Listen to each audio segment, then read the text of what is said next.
Começando mais um bate-papo esportivo e hoje a gente tem a honra de receber essa grande jogadora que vem se destacando campeonato após campeonato. Recentemente esteve no Campinas, hoje já anunciado pelo Sampaio para a temporada 2026.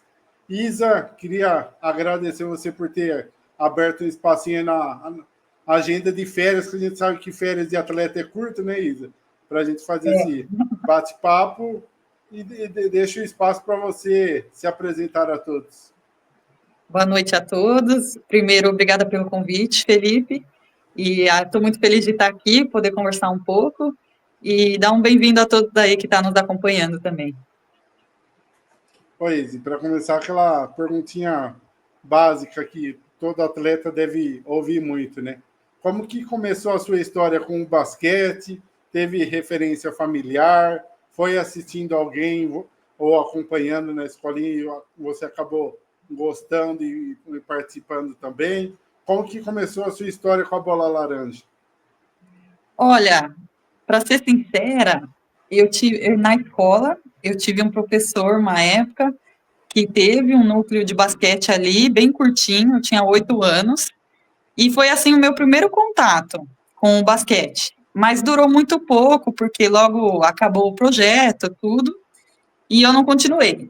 Depois, com 10 anos, vendo uma reportagem no Jornal do Almoço com a família, eu vi um primo do meu pai, o Bruno Fioroto, na reportagem. E estava falando que ele tinha sido destaque, estava jogando por Americana, tudo. E nessa época eu falei, nossa, que legal, primo do pai, essas coisas. E nisso a minha mãe estava junto e falou, nossa, eu joguei basquete, eu amava, por que você não vai atrás, né? E nisso ela me incentivou a ir atrás.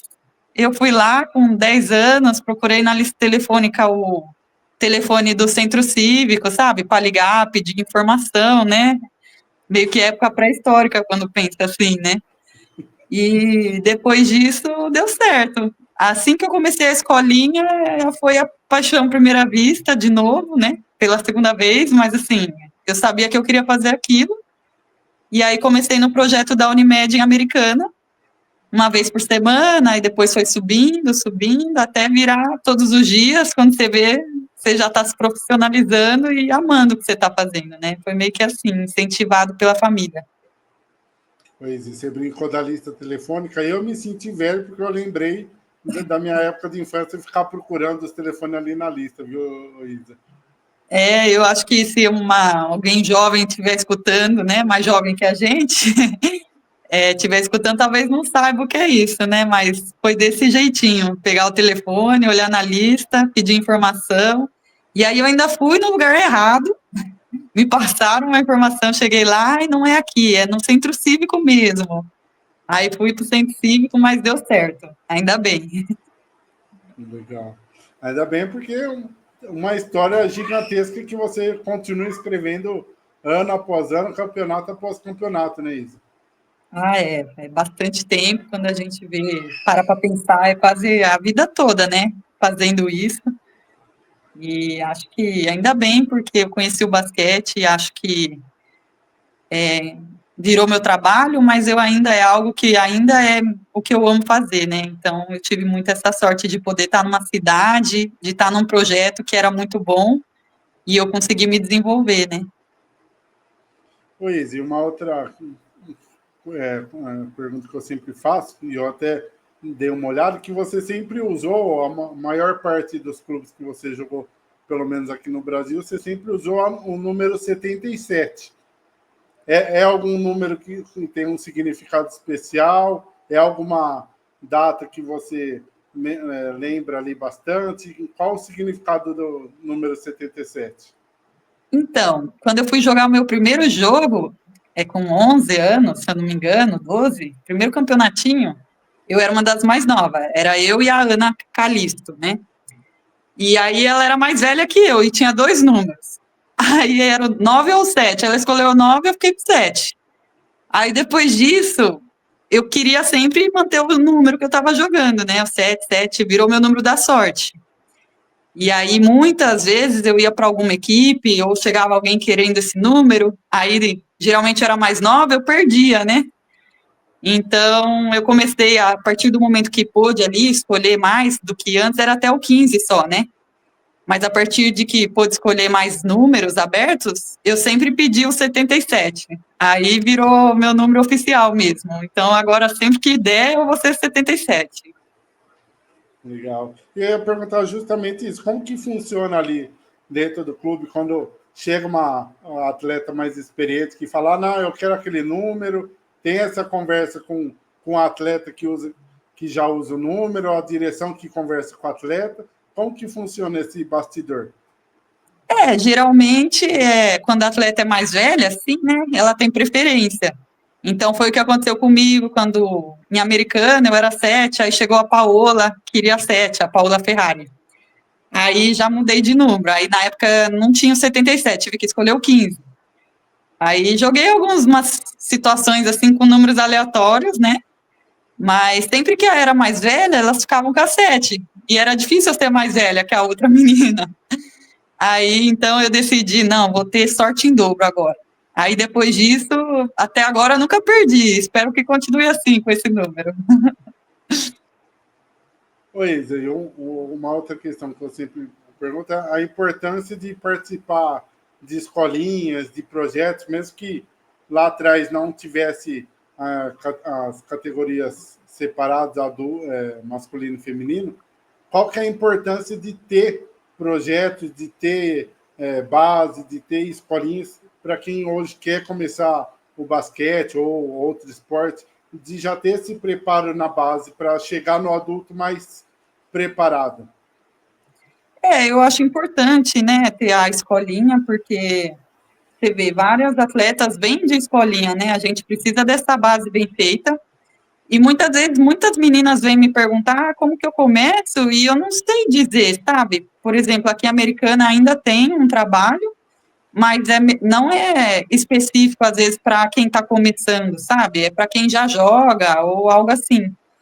Então, na minha época, foi importante porque várias meninas passou por isso, várias vieram de Americanas, né? Viraram profissionais. Tem aí a Débora, a Leila, né? Então, várias meninas assim. E as outras que fizeram comigo, por exemplo, escolinha comigo, elas podem não ter chego a ser profissionais, mas elas estudaram através do basquete, conseguiram bolsa em escolas particulares, escola, faculdade.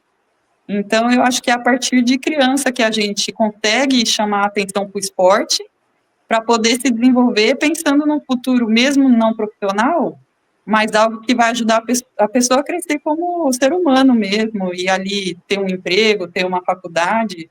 Eu acho que o esporte é muita disciplina, né? Então, hoje eu sou amiga de muitas meninas que passou em concurso público, estão estudando fora do país. Tem muitas meninas assim, acho que isso vem da base, além, né, de não ser profissional, apesar de não ser profissional, foi feito ali quando criança, aprendeu a como fala, as motivações necessárias para quem quer um objetivo na vida, né? Pois, e você, quando começou o seu primeiro time profissional, foi Americana, onde você ficou por um tempo e tem títulos atrás de títulos ali, né? É como eu disse, né? Eu tive sorte de nascer nessa cidade que já tinha um projeto muito forte e eu pude conviver com atletas muito boas, né? Muito experientes que conforme eu ia treinando dia a dia, iam me passando informações e eu fui aprendendo tudo que eu pude e fui junto com elas. Às vezes eu ia lá nos jogos, só ajudar no aquecimento ali, pegar água, torcer, mas eu estava aprendendo só de olhar elas jogarem, né?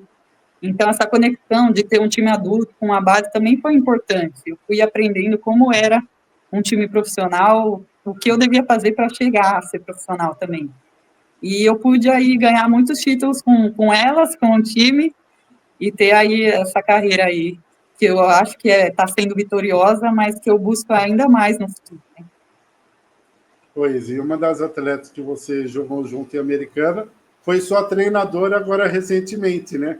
Como que É, foi para você essa experiência de começar a carreira jogando ao lado da Babi, entre outras atletas, e agora, esse ano, ter ali a Babi como treinadora. Olha, a Babi foi muito importante para mim, né? Porque quando a gente é mais nova, ela era uma das que mais gostava de falar, de ensinar, sabe? De dar uma cobrada, mesmo sendo nova assim. E eu pude ir aprendendo com ela, né? Quando era nova, escutava bastante. Aí dessa vez que eu voltei a gente jogar junta, foi diferente, porque daí eu também estava falando mais, sabe? A gente pôde trocar mais, teve uma troca a mais, assim, tanto ela falando como eu, e a gente se entendendo ali.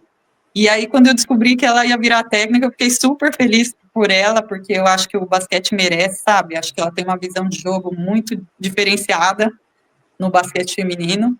Acho que ela fez um excelente trabalho, né? É lógico que a gente queria ter chego mais longe no campeonato, mas ali dentro do que é das possibilidades e pensando no dia a dia, acho que a gente se dedicou bastante. Então, eu acho que aí é só sucesso agora para ela. Acho que ela vai ter uma carreira muito bonita também como treinadora, né? E eu gostei demais, assim, é muito interessante, porque às vezes você fala uma coisa e por ela já ter sido jogadora e estava ali na quadra até agora, ela consegue entender o que você está falando, assim, às vezes tem você precisar falar muito, sabe? E aí acho que essa é o diferencial, assim, que ela vai ter aí para o futuro.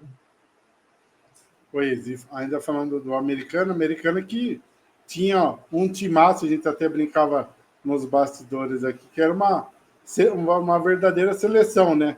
Americano que você tem pela equipe 3 LBF, tem título paulista, e você começando ali a carreira já com esses marcos vitoriosos, né, na bagagem, né? Qual, qual o principal legado que essa equipe de Americana deixou e qual foi o principal instrumento de Americana na sua carreira hoje? Eu acho que a americana, assim, até hoje, a torcida pede para o basquete voltar, porque realmente foi um time muito vitorioso. As meninas, como eu disse, a gente era um time muito bom, então, assim, eu era nova, mas eu estava aprendendo. Então, Carla, Chuca, Damires, Zega, Gil, a Babi, muitas meninas na época que, assim, eram uma seleção, que nem você disse, né? Então, era bonito de ver, a gente aprendia muito todo dia. E acho que, assim, até hoje a torcida pede para o time voltar, mas eu acho que elas me ajudaram muito a ter coragem e responsabilidade, sabe? Tipo, eu era novinha, mas elas cobravam, e o Vendra também, quando precisou, me colocou para jogar e falou: não, vamos para cima, tipo, não se cobre tanto, mas você é parte do time. E acho que foi importante para mim aprender isso desde jovem, né? Fazer essa transição da base para o adulto, que é muito difícil. E você está treinando ali com meninas seleção brasileira, meninas que jogaram Olimpíadas, né? Então foi muito importante para mim isso. E acho que para a cidade também, né? Ver a gente que cresce aqui, ter essa oportunidade de estar num time profissional e poder também estar se desenvolvendo com elas, né? Então eu acho que para a minha carreira, né? Eu tenho 3 títulos. O último foi o que eu mais participei ali, né? Joguei mais tempo, tenho uma média de minutos maiores. Os outros eu estava ali no dia a dia, treinando, em feriado, domingo de manhã, 2 períodos, tudo. Mas foi muito importante para mim crescer como atleta, como profissional. Pois, e principalmente quando a gente é mais novo, que a gente ainda não tem essa ideia do profissionalismo real, que a gente acha, sou jovem ainda, vou curtir, vou comemorar.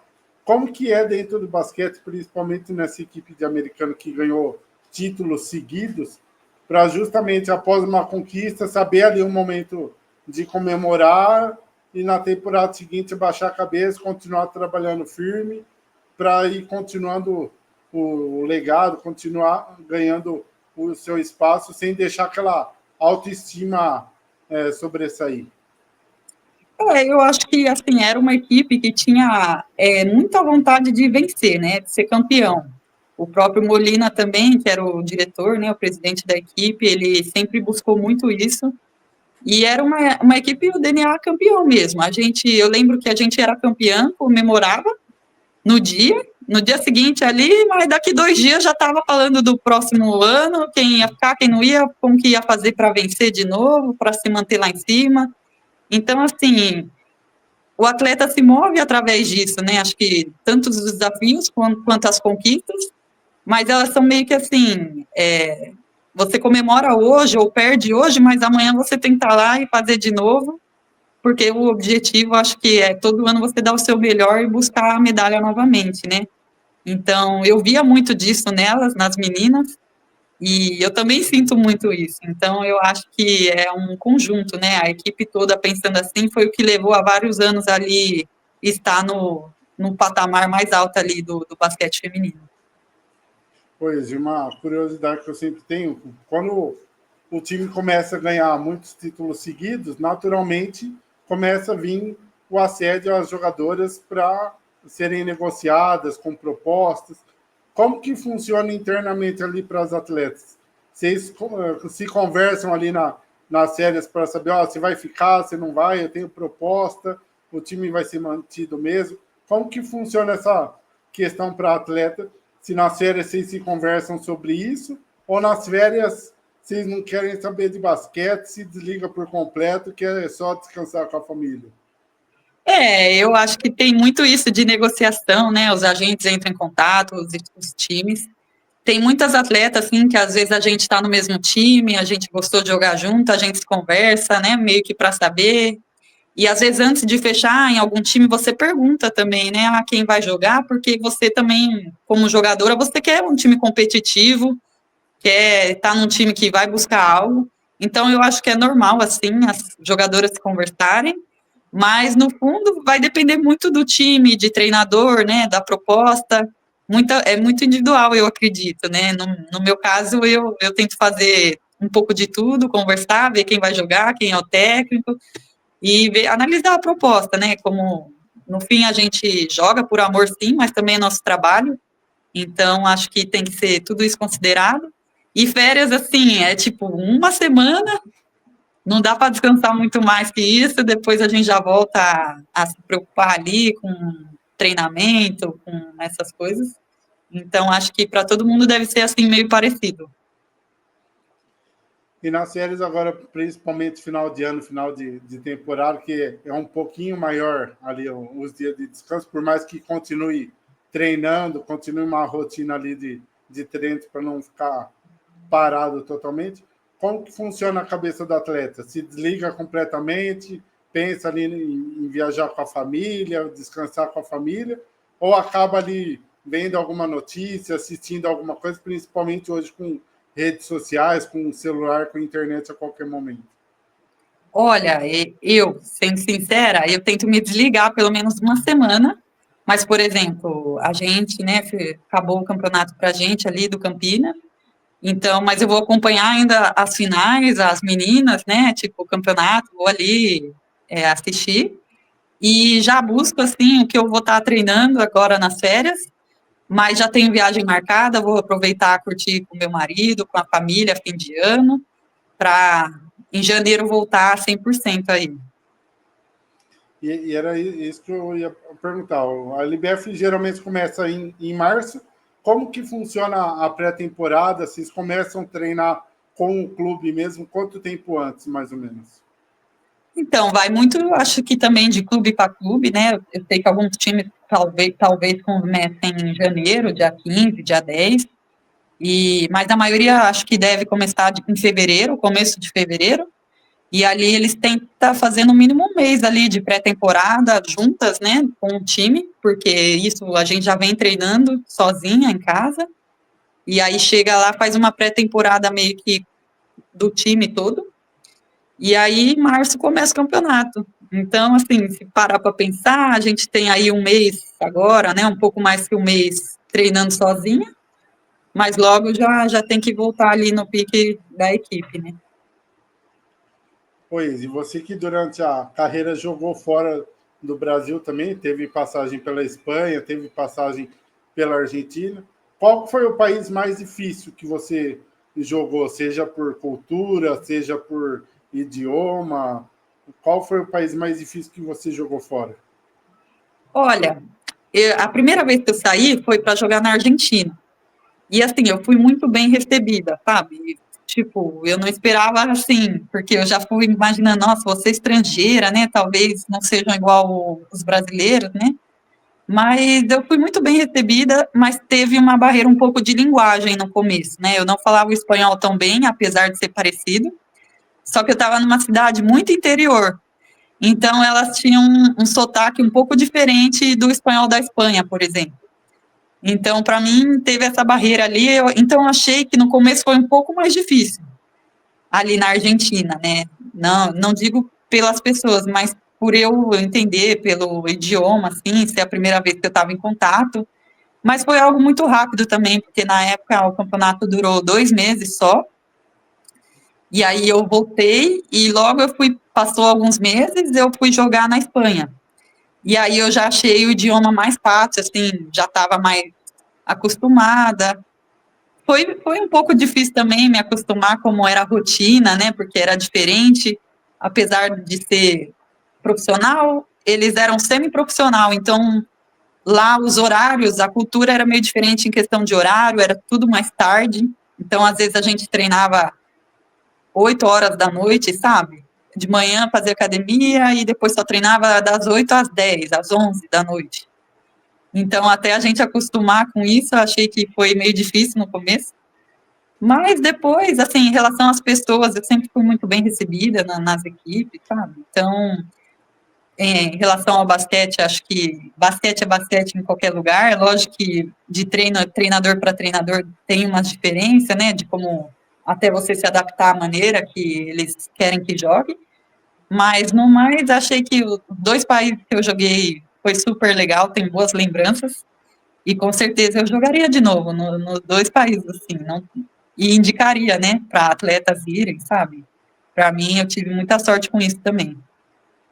Pois, e na Argentina e na Espanha também essa loucura de jogos, principalmente ali no auge do campeonato, como a gente vê aqui, LBF, Copa LBF, aí depois já emenda com o Paulista, ou tem um espaçamento de jogos maior lá? Assim, o que eu percebo é que na Argentina, como eu falei, foi só 2 temporadas, eram mais curtas, então tinha jogo atrás de jogo, né? Mas foi só 2, 3 meses, então não dá para falar muito. Tipo, você ir, jogar o campeonato e voltar. Já na Espanha foi algo mais longo, né? Porque lá eu joguei a segunda divisão e tinha 16 times. Na verdade, tinha 2 chaves de 14. E depois, numa outra vez, tinha 16. Então, a gente vai em setembro, assim, faz a pré-temporada, meio que final de setembro, outubro, final de outubro começam os jogos. Aí lá é sempre jogo uma vez por semana. Tipo, todo sábado ou domingo, geralmente. Então, você treina durante a semana, joga sábado. Treina de semana, sábado, entendeu? E agora que tá a Liga 2, chama Liga Challenge, né? A segunda divisão é a Liga Challenge, que é a última que eu joguei quando estava lá. E daí essa liga já tem mais jogos, então daí tem algum jogo, assim, uma semana ou outra que tem um jogo de terça, de quarta, então aí fica um pouco mais encavalado, assim. Mas, no geral, a gente joga de outubro a abril, uma vez por semana. Então, a tabela sai ali, tem uma pausa da semana do Natal só, né? Do Natal e Ano Novo só. E depois ali você joga até abril, maio, sabendo que é um jogo por semana. Então, é um pouquinho mais longo, eu acredito, né? A temporada. E o que muda para o atleta, além da questão do cansaço, lógico, quando tem mais jogos, mas nessa questão, treina a semana toda para jogar no final de semana. Como que é para o atleta essa questão? Porque aí fica treino, treino, treino, e aí joga. E aqui no Brasil, principalmente, tem jogo na quarta, depois já tem jogo na sexta, no sábado. Qual a principal mudança para o atleta nessa questão? Olha, para ser sincera, tipo, quando a gente é jogadora quer jogar, né? Então eu falo que por mim podia ser sempre jogo terça e sábado, quarta e sábado, sabe? 2 vezes por semana que eu ia estar feliz. Mas fisicamente acaba às vezes ficando desgastante, né? E eu acho que até um problema, às vezes, do Brasil agora, né? Eu acho que é os calendários, que às vezes é demorado para soltar. Por exemplo, o Paulista, acho que a gente teve bastante problema com isso, de esperar jogar e depois esperar soltar. E eu acho que a preparação física fica um pouco comprometida, porque você não consegue, acho que, fazer um cronograma 100% perfeito ali para você encaixar os jogos. E para quem está esperando jogar, às vezes eu sei que a gente joga uma semana, às vezes fica 2 semanas sem jogar, depois tem 3 jogos seguidos, né? E aí isso para a gente é ruim, porque fica muito tempo treinando sem jogar. E aí quando eu estive lá, no começo eu estava, nossa, um jogo só por semana, treina a semana inteira, só joga. Mas assim, virou rotina, sabe? É como se, assim, eu sabia, então a gente sabia que segundo treino é de um jeito, na terça é mais forte, na quarta é mais focado em outra coisa, quinta e sexta mais de boa, sábado, jogo. Então, assim, como atleta, eu acho que é melhor você ter essa, né, periodização ali, mas como jogadora mesmo, assim, que ama jogar, de estar em quadra, eu queria que fosse mais vezes, né? Então, não posso reclamar também quando tem muitos jogos, né? Mas a gente vê essa dificuldade aí que às vezes tem nos campeonatos por causa de calendário, né? A liga mesmo às vezes é muito por causa da seleção, porque vai ter campeonato, aí tem que parar, então a gente entende, né? Mas para quem às vezes não vai, é meio triste ficar só no treino. Exatamente. Pois, e depois daquela sua passagem por Americana, vem ali seleção brasileira, né? Como que foi para você a sua primeira convocação? Você já estava esperando? Você ficou sabendo como da convocação? Como que foi para você a sua primeira convocação? A primeira convocação foi ali com o Zanon, né? Ele era o técnico, e ele tinha sido meu técnico também em Americana, e eu não esperava mesmo, ele me ligou, né, falou assim, na primeira vez, se era possível eu estar indo como convidada, né, acho que foi em São Carlos.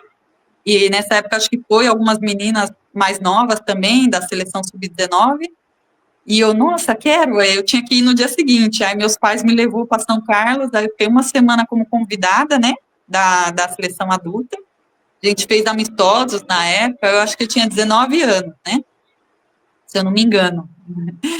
E aí, no ano seguinte, aí foi a primeira convocação. Mas eu também não estava esperando, sabe? Saiu o meu nominho lá e falei, nossa, que legal. Então, eu fiquei muito feliz ali. Eu acabei indo para o Pan-Americano de 2015, para a Copa América também. Infelizmente, a gente ficou em quarto nas 2 competições, mas foi a primeira vez ali que eu estive com a seleção adulta. E depois desse quarto lugar, 2018 vem ali o vice do Sul-Americano, você é um pouco mais experiente também, e numa época que o Brasil era meio que bombardeado ali por críticas, principalmente no basquete feminino, né, Isa? Como que era Não, para vocês esse ambiente, saber se fechar ali, se isolar ali, pensando no basquete brasileiro? eu lembro que eu era uma das mais novas também, apesar de já não ser tão novinha assim, e tive um pouco mais de oportunidade de estar em quadra, né, nesse Sul-Americano 2018, mas no final a gente perde para a Argentina na última bola, assim, e aí teve bastante crítica, tudo, mas a gente foi para lá para ser campeão e não foi, né, então a gente se fechou, mas não foi suficiente, porque estava muito nessa transição ainda, né, das jogadoras que vinham sendo referência para o Brasil para as que estavam começando a ser seleção.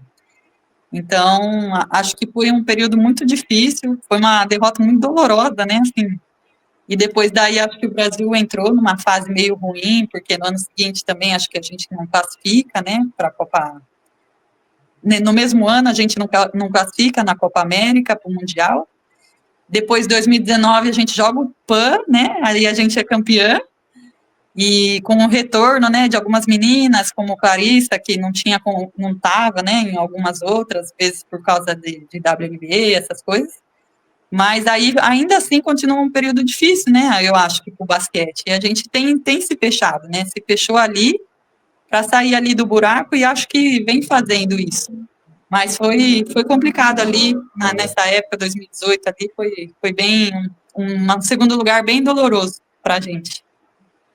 Pois, e a gente, infelizmente, ainda vê muito disso nos dias de hoje, né? Muitos veículos que noticiam ali alguma coisa de basquete, mas nem sempre estão ali nos treinos, nem sempre estão ali nos jogos para acompanhar, conhecer as histórias, conhecer a realidade que muitas vezes se acaba conhecendo, assim como nós começamos a conhecer em 2022. Como foi para vocês, depois de 2018, todo esse bombardeio aí de notícia, a mídia caindo em cima? Depois de 2019, vocês conseguem ali a medalha do PAN, mesmo com muitas críticas ainda. Como que é para vocês, atletas, ver esse lado da imprensa também que, como eu falei, muitas vezes não acompanha, não sabe os bastidores, o que se passa, e muitas vezes ali joga até críticas injustas. É muito difícil, né? Não vou falar que ninguém olha, né? Porque no fim a gente está ali, rede social, a gente acaba olhando. E, lógico, eu mesma já vi muita coisa que me deixou bem chateada, assim, né? E às vezes até com raiva, porque você fala, nossa, né? Quem é essa pessoa, né? Ela não sabe nem quem eu sou, nunca vi na vida e está falando algo. Mas eu acho que, assim, algumas coisas, sim, tem que ser cobrada, e algumas coisas dependem, sim, só da atleta, tipo, às vezes vontade, raça, união, essas coisas, se dedicar todo dia, fazer treino extra, essas coisas, sim, depende da gente a melhorar, mas tem muita coisa que é estrutural, né? Depende de um time, depende de uma estrutura boa, de isso e aquilo, e não é todo mundo que tem isso no dia a dia, né? E aí as pessoas não entendem, às vezes, e criticam sem saber. Mas, no fim, a gente tenta, né, tem que estar ali com o mental forte. Acho que a psicologia esportiva é muito importante nessas horas, e acho que isso vem mudando bastante de uns anos para cá, como vem sendo falado, a importância de estar ali com a preparação mental, com confiança, com sabedoria, sabe? Porque eu acho que ansiedade, depressão no mundo do esporte é algo muito difícil, né? Assim, e acontece bastante. Então, a gente tem que, para o atleta é duro ler isso, mas também a gente tem que também pensar em quem nos motiva, quem está ali no dia a dia. Então, tem os dois lados, né? Assim como a gente ganha, às vezes também, muita gente acha que está tudo maravilhoso, perfeito, e às vezes não. Então, a gente tem que ter tem que ter um amadurecimento, né? Como pessoa, para estar ali também. Quando você é muito nova, acho que isso te afeta bastante, assim, psicologicamente. E acho que quanto mais madura você chega nessa hora aí, melhor você se sai, né? É isso. Pois, e falando do lado bom agora, principalmente representando a seleção brasileira, pódio e medalha de ouro. O que passa na cabeça do atleta ali no momento que sobe ali no pódio, eu toco e no Brasil e vem aquela medalha dourada no peito? Nossa, é orgulho, né? Nessa hora você tá chorando, não sabe por quê também, aí você lembra de tudo que você fez para estar ali, sabe? Dos momentos, dos treinos. E assim, você pensa, nossa, eu entrei para a história e, tipo, tô aqui ganhando pelo meu país, sabe? É difícil explicar, sabe? É uma sensação que às vezes você está no dia a dia, você fica, não sei por que eu estou fazendo isso, né? E aí, quando você está no pódio lá com a medalha, principalmente com a camisa da seleção, você fala, nossa, valeu a pena mesmo. É por isso que eu faço isso todo dia, sabe? Eu acho que não tem maior honra, assim, orgulho na carreira do que estar ali, assim, nesse momento. Pois, e até pesquisando sobre você, eu vi um bate-papo que você fez um tempo atrás, que você fala justamente a vontade de voltar a jogar pela seleção e jogar uma Olimpíada pela seleção. É um objetivo que você ainda tem, que é um campeonato que ficou ali faltando para você jogar pela seleção, ou você tem outros campeonatos, principalmente pela seleção, que você ainda sonha em jogar e conquistar? Olha, para ser sincera, meu sonho é sim jogar uma Olimpíada, mas não só jogar também, né? Seria estar ali conquistando um lugar no pódio também. Mas meu sonho, meu objetivo agora é voltar para a seleção mesmo, é dar meu melhor, né? Fazer o que for possível. E com certeza, por exemplo, eu estava lá no PAN, mas eu tive uma participação muito mínima, assim, eu joguei muito pouco. E eu queria estar ali e jogar um PAN de novo, uma Copa América, um Mundial. Eu quero jogar e jogar mesmo, sabe? Mais tempo, estar em quadra, poder ajudar de mais formas, né? Eu sei que não é só quem está em quadra que está ajudando o time, porque tem que ter gente para treinar, tem gente que está ali se motivando no dia a dia, mas é um objetivo pessoal e a Olimpíada também é um sonho, por enquanto, né? Mas ali agora fica mais difícil, né? Porque a idade vai chegando, a gente não sabe quanto tempo ainda vai jogar, tudo. Mas ainda eu acho ali que 2 ciclos ainda eu posso batalhar para tentar chegar. Com certeza, até mais, Isa, porque a gente viu, por exemplo, a Érica que você jogou e foi campeã, jogando no auge dos seus 40 anos. A gente vê a Joyce jogando muito até hoje também. Você está com 30 anos agora, então você tem muitos anos ainda pela frente, com certeza, e seleção, com certeza, você tem uma vaguinha lá por tudo que você vem jogando nos últimos anos, né? Ah, sim. Essa última convocação aí, fiquei muito feliz, né? Foi apenas treinamentos, mas já me encheu o coração de orgulho, assim, de estar podendo estar ali de novo. Mas eu espero, né, que ano que vem ainda tem Mundial, ainda é cedo para falar alguma coisa, mas espero estar podendo ir de novo, estar tentando buscar meu lugar, treinando melhor, sabe? Dando meu melhor ali. E, sim, as meninas aí que você citou, Joyce, Érica, essas meninas jogaram até 40, a Joyce ainda está com 39, eu acho, mas assim, parece que tem 20, o tanto que ela corre, não sei como ela consegue. E eu não sei se eu vou ter essa disposição, né, para me manter assim até lá, porque tem que ter muita disciplina mesmo, né? Então eu acho que a gente tem que cuidar do corpo sim, mas não é para qualquer uma não que chega ali nos 40 jogando como elas chegaram. Pois, você comentou da Joyce que tem a velocidade como uma das suas habilidades. Como que é para você, que é uma jogadora mais técnica e ali muitas vezes faz ali o papel de pivô, quando joga contra atletas que têm a habilidade como a velocidade como uma das principais habilidades? Você já assiste antes alguns jogos, vê para que lado ela puxa mais ali a corrida? Como que é o seu preparo para jogos contra jogadoras assim?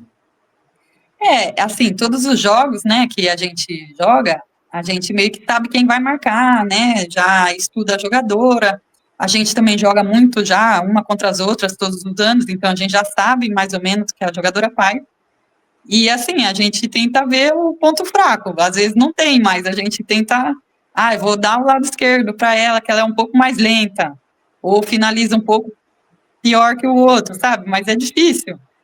Quando a menina é muito rápida assim, eu tento pegar no topo, né? Tipo, contar a passada, né? Não posso falar muitos segredos aqui, né? Mas a gente não disputa muito na velocidade, né? Eu fico tentando tentar tirar a melhor bola dela, que às vezes é passar por mim, às vezes deixar ela achar que passou e pegar no ar, né? Ou tentar negar o lado mais forte. Mas cada menina, assim, cada jogo a gente meio que analisa a técnica, né? Os técnicos costumam falar como que é que marque cada menina. Então, acho que isso é algo assim que também é o trabalho ali do dia a dia nosso. Pois, e você que ao longo da carreira também jogou por Ituano, jogou por Corinthians que inclusive que recentemente soltou uma nota aí que meio que estremeceu o basquete, que muita gente fez ali matérias para apoiar, para ajudar de alguma forma o basquete feminino a não a terminar ali no Corinthians, e o Ituano que fechou as portas, não tem mais a modalidade também, né? Como que é para atleta quando tem passagem ali pelo clube, principalmente você ali por Ituano, que você tem conquista ali, como que é para atleta quando vê um clube assim fechar as portas, terminar um projeto, principalmente em Itu, que era um projeto muito vencedor?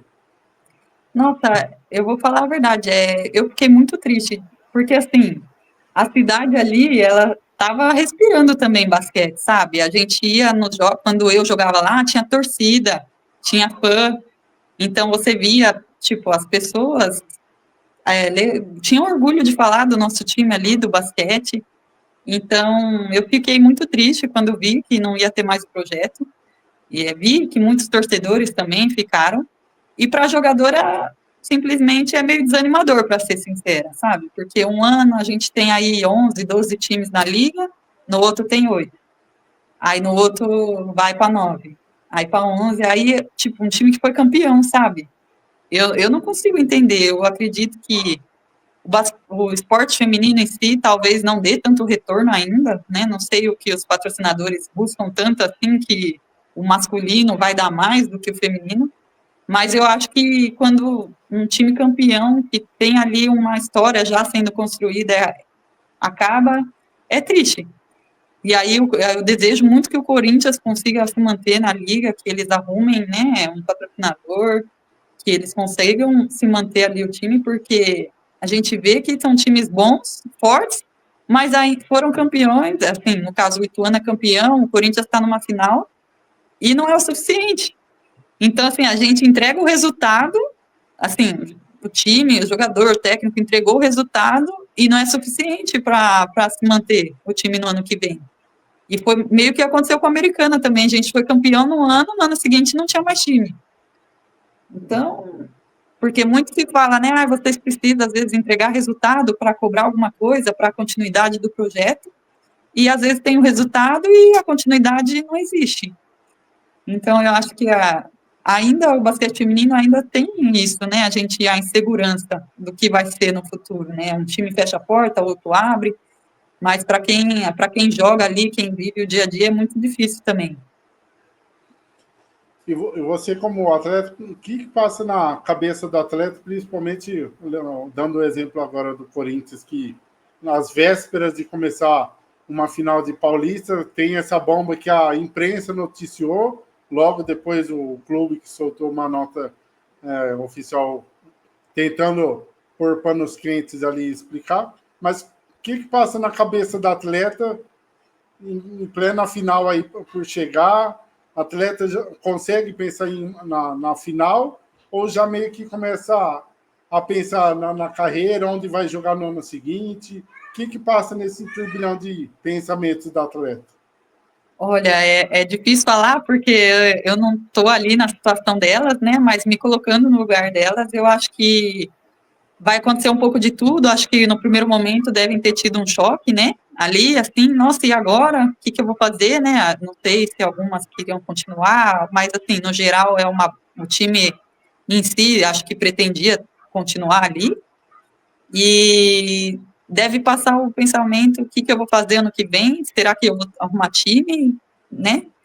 E, ao mesmo tempo, acho que tem que ser uma motivação também, né? Poxa, a gente vai ser campeão, quem sabe agora, com certeza fique, né? Com certeza dá um jeito do time continuar sendo campeão, a gente tem mais um motivo para falar. E também para você também pensar sendo campeão, jogando bem, você também tem ali os seus números, né? De talvez para tentar um time, se não for ter. Então eu acho que tem que ser, apesar de ser algo difícil de lidar ali com os pensamentos, um choque assim, tem que usar como motivação, acho que é a seu favor, né? Acho que a gente tem que virar ali a chavinha, né? Quem tá ali, as meninas, e usar a seu favor, né? Para se motivar ainda mais. Pois, e continuando falando de conquistas que você quase não tem na carreira toda, Paulista 2024, Campinas com um timaço, uma seleção também, comanda o campeonato ali de ponta a ponta, e em especial as finais que você teve grandes jogos ali, foi eleita a MVP das finais, né? Como que foi para você disputar esse campeonato por Campinas e, em especial, as finais, né, onde você teve ali uma premiação de destaque e conseguiu, junto com a premiação individual, o título pelo Campinas, né? Olha, nossa, o Campinas o Paulista ano passado, pelo Campinas, foi assim, eu digo que uma montanha russa, porque o time começou muito bem, assim, né? A gente estava se entrosada, tudo.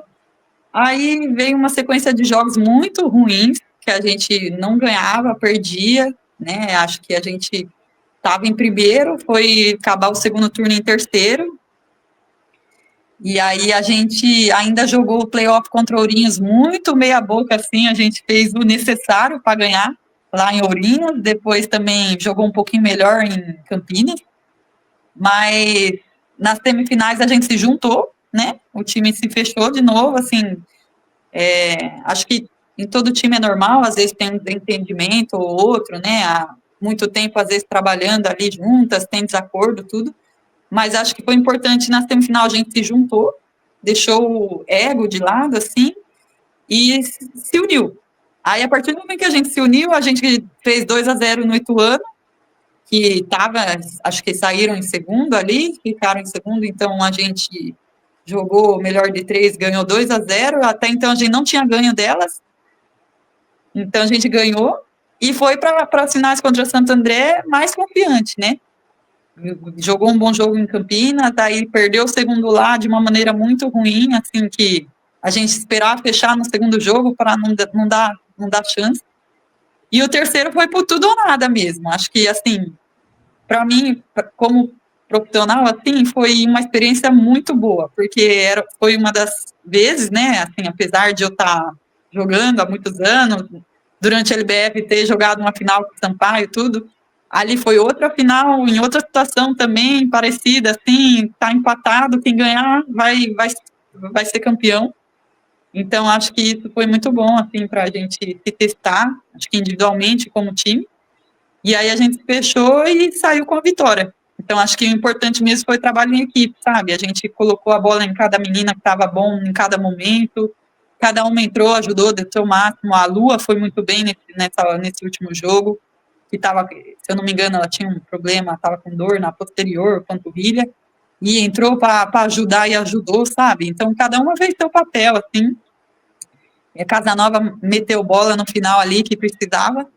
Então, acho que foi um trabalho em equipe mesmo e acho que a gente mereceu mesmo sair como vitoriosos desse Paulista 2024. Pois, e você que já jogou por diversos clubes, visitou diversos ginásios, inclusive você estava naquela final do Sampaio aqui em Araraquara que jogou no Gigantão, né? Sim. Do ano passado, sim. Do ano passado. Ano passado sim, tava. Qual que é o ginásio que você mais gostou ali de jogar pelo ambiente, pela torcida tá ali prestigiando o basquete feminino, mesmo sendo torcida contra? Qual que é o ginásio que você mais gostou de jogar e o ginásio mais chato de você jogar contra, que a torcida pega muito ali no pé, fica ali fazendo muito barulho? Olha, eu vou falar, os dois, tanto por bem quanto por ruim, eu acho que é no Sampaio, lá no Costa Rodrigues. Quando ano passado, eu joguei lá, né? E foi uma delícia jogar com aquela torcida, porque você vê que a torcida, eles são apaixonados mesmo, eles vivem aquilo, o momento, e teve jogos que estava tudo mais, assim, aquele jogo enroscado, e aí você faz uma bola, a torcida vibra, e aí você ganha impulso na torcida. Então, assim, para mim, essa é uma das emoções sensacional, me lembrou muito a Americana. Eu era nova, não jogava tanto, mas eu via tipo, como a torcida reagia e dava o gás, né, para o time. Então, eu acho que lá foi o ginásio que mais sensacional de jogar. E contra também, né? Porque quando eu vou jogar contra, é a torcida que mais enche o saco. Porque daí, né, não tá no time, aí tem lá as vaias, né, a torcida contra, mas no final a gente sempre tem carinho ali, a gente tira foto, a gente conversa, então acho que é normal. Então, tanto para o bem quanto para o ruim, é o mesmo ginásio, na minha opinião. Eu vou falar para você que todo mundo que a gente entrevista sempre fala ou o Sampaio ou o Sodier, que falam que o Sodier também lá, a torcida faz muito barulho.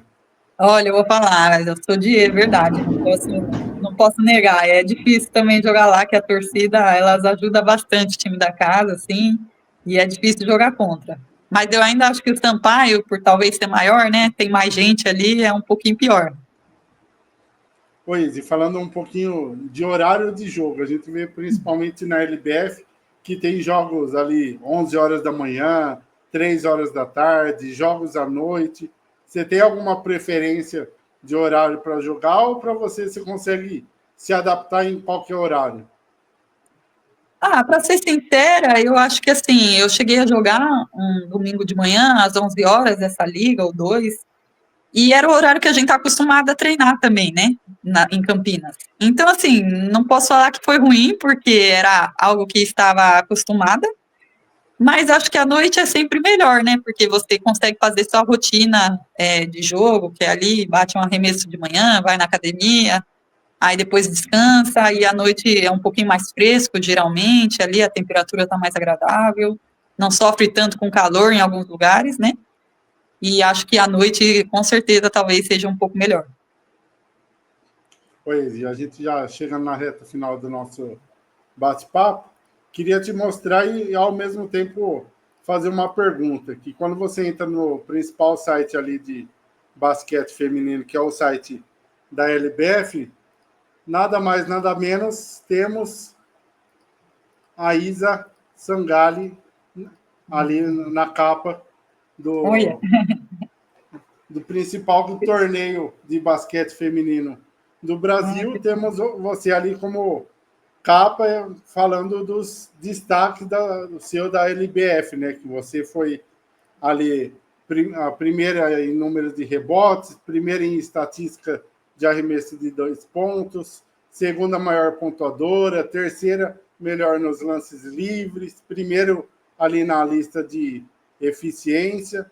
Como que é para você, particularmente, ver uma matéria falando sobre você no principal site de torneio do Brasil e ter esses números que não é número para qualquer jogadora, né?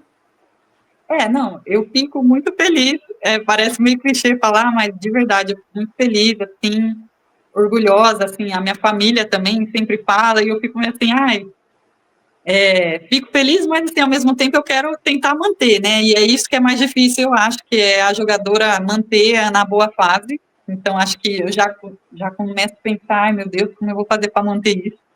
Mas com certeza eu fico feliz. E assim, apesar de eu ter uns números, algumas estatísticas são individuais, mas é um trabalho em equipe, né? O basquete a gente se joga em equipe. Então, eu não posso também tirar o mérito do time, de ter confiado, do treinador, o Bernardo, da Babi, confiado em mim durante a temporada, sabe? Das meninas também confiarem, da gente se ajudar, sempre de uma menina, a Luana, que vinha muito assim, dela, cabeça erguida, continua, a bola vai cair, sabe? Acho que ali não é só a gente joga pela nossa família, que torce de coração, pelo time ali que está no dia a dia, que te motiva, às vezes, de uma maneira que elas talvez não saibam, mas motiva. E então é um trabalho em equipe. Quando eu vejo a estatística, é um número, assim, eu tenho que ficar feliz por isso, mas não foi só isso, sabe? Foi a construção durante o ano todo que acho que é mais importante. Então, eu fico feliz, mas eu espero poder manter esses números e agradecida pelo time desse ano aí, pelas pessoas que confiam, sabe? E que eu possa continuar aí fazendo história, quem sabe. Pois, e todo convidado que a gente faz esse bate-papo, a gente sempre gosta de presentear com uma lembrança para sempre lembrarem do nosso canal, né? Que a gente sabe que atleta não gosta muito de dar entrevista, de fazer bate-papo, então a gente também gosta de presentear vocês que presenteiam multidões aí dentro de quadra no basquete.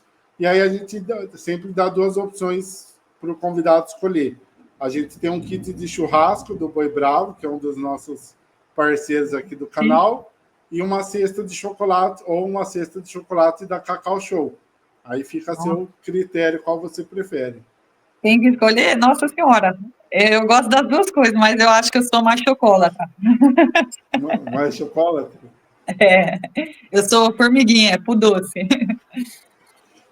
Então fica mais do que combinado. Nosso próximo encontro agora, você pelo Sampaio, quando vier aqui em Araraquara, a gente faz a entrega e já faz um bate-papo ao vivo novamente. Ah, imagina, mas muito obrigada, Felipe, de verdade, obrigada pelo convite. Eu tô meio tímida, nervosa, mas eu gostei muito de estar aqui, de verdade. Pois, e só para a gente encerrar, queria que você mandasse uma mensagem para todo mundo que te segue nas redes sociais, se quiser deixar as suas redes sociais para a galera seguir também, para quem te acompanha desde a época da Americana, ou a torcida do Sampaio agora feliz que você está voltando para lá, galera de Campinas que te acompanhou durante esse tempo, sua família, seu marido que são seu alicerce para você continuar sendo essa grande atleta que você é. Deixa uma mensagem para a gente finalizar esse bate-papo.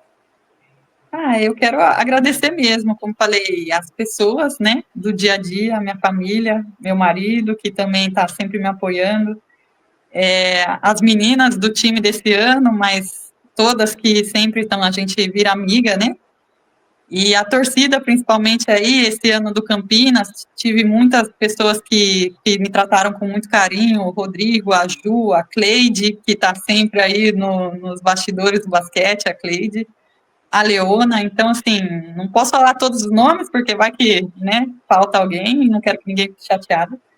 E dizer aí para a torcida Sampaio que eu estou muito feliz de estar de volta, muito feliz com as mensagens que eu venho recebendo. Eu espero que ano que vem a gente faça um excelente campeonato e vá em busca do Tetra. E é isso, e obrigada mesmo pelo convite, a todas as meninas que vêm, as fãs que mandam mensagem, e mandar um beijo aí para todo mundo, de verdade. Tanto aí, Isa Sangali, atleta agora do Sampaio. Isa, queria agradecer você mais uma vez por ter aberto um espacinho nesse fim de ano, comecinho de férias, para a gente fazer esse bate-papo. Já deixa o espaço aberto para quando você quiser retornar para a gente fazer outros bate-papos, novos projetos.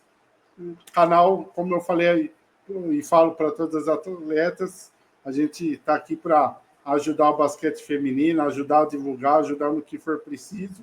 E é sempre bom fazer bate-papos com grandes atletas como você.